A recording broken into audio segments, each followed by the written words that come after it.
అందరికీ praise lord. April 27.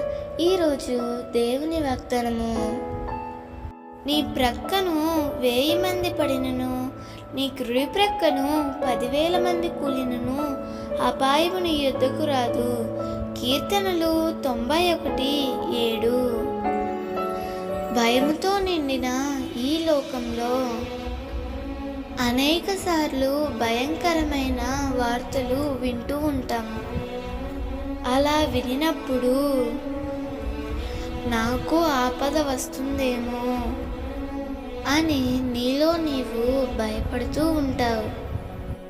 అలా భయపడుట వలన నీలో ఉన్న విశ్వాసము తగ్గిపోతుంది.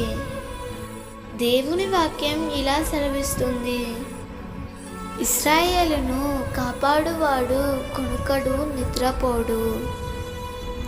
ప్రభువే తన ప్రజలను కాపాడుటకు పగలు మేఘస్తంభముగా, రాత్రి అగ్నిస్తంభముగా ఉండి తన ప్రజలను కాపాడుతూ వచ్చాడు.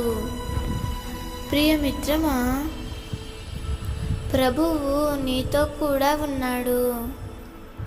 నీకు అపాయమేదీ రాదు.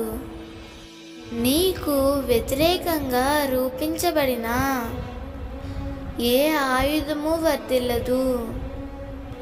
ప్రభువు నీతో ఉండగా నీకు విరోధి ఎవరు?